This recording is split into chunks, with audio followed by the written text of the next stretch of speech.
এখানে মেলা বসেছে, মেলায় যারা অংশগ্রহণ করেছে, আমি বলবো এখন যারা মাহফিল করবে, মাহফিল কত সামনে থেকে যে জায়গায় মাহফিল হবে কোন এলাকায় মেলা বসতে না হয়, এই সমস্ত মেলাগুলো মাহফিলের মূল লক্ষ্য উদ্দেশ্য সব থেকে বঞ্চিত করে সেখানে বাজে নারী পুরুষের মেলা মেলার কারণে বিদেশি মাহফিল গুলা হচ্ছে এটার বাস্তবায়ন এই মেলার কারণে ব্যাহত ঠিক না?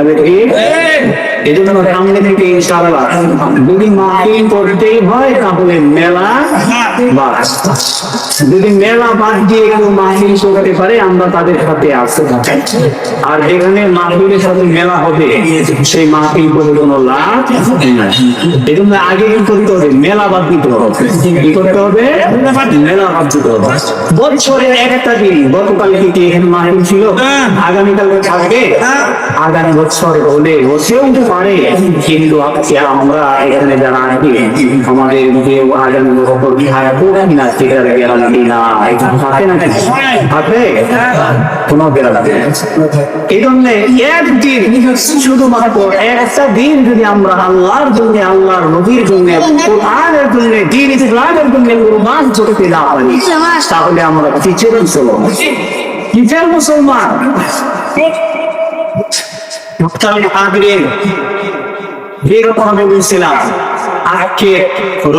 এখানে মাহফিল হচ্ছে, আগামী বছর হলে হতেও পারে, কিন্তু আমরা গ্যারান্টি নাই। এখানে রাখতে পেরেছি, বসতে পেরেছি, এটা একমাত্র আল্লাহ রাব্বুল আলামিনের খাস মেহেরবানি।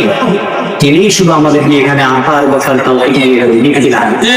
আল্লাহ রাব্বুল আলামিন সূরাতুল জুমার 22 নং আয়াতের মধ্যে বলেছেন, أفمن شرح الله صدره للإسلام فهو على نور من ربه فويل للقاسية قلوبهم من ذكر الله أولئك في ضلال مبين।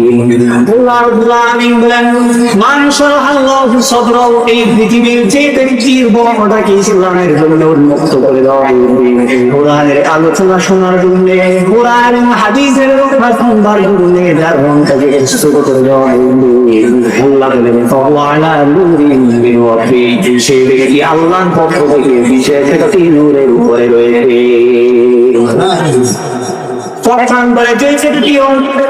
কোরআনের আলোচনা থেকে, রাসূলের হাদিস থেকে, কোরআন এবং ইসলামের কথা থেকে, আল্লাহর নবীর কথা থেকে যে অন্তরটা পবিত্র করে রাখা হয়েছে, সেই ব্যক্তির মন কোরআন শুনতে চায় না, আল্লাহ নবীর জিকির এবং আল্লাহর জিকির মনে চায় না, আল্লাহ কোরআন থেকে গাফিল হয়েছে, ওই ব্যক্তিটার জন্য আল্লাহ বলেন ফাওয়াইলুল লিল কাসিয়াতি কুলুবুহুম মিন যিকরিল্লাহ, যে ব্যক্তি আল্লাহর দ্বীনের থেকে শুনতে মনটা প্রচুর হয়ে যাবে, ওই ব্যক্তির জন্য আল্লাহ রাব্বুল আলামিন বলেছেন তার জন্য ধ্বংস অনিবার্য। উলাইকা ফি দালালিন মুবিন, এবং এই লোকগুলো যারা কোরআনের আলোচনা থেকে, আল্লাহ এবং আল্লাহর নবীর জিকির থেকে, আলোচনা থেকে যারা মাহরুম হয়েছে, তারা হলো সুসংগঠিত মানসির মধ্যে রয়েছে, গুমরাহির মধ্যে রয়েছে, সেটা তার কি বলবো, নাউযুবিল্লাহ। আজকে এমন এক সুযোগ, এই সুযোগ পেয়েও তারা আসতেছে না, তাদের মতো কপাল গোড়া এই এলাকায় আরেক জায়গায় কিনা বাইরে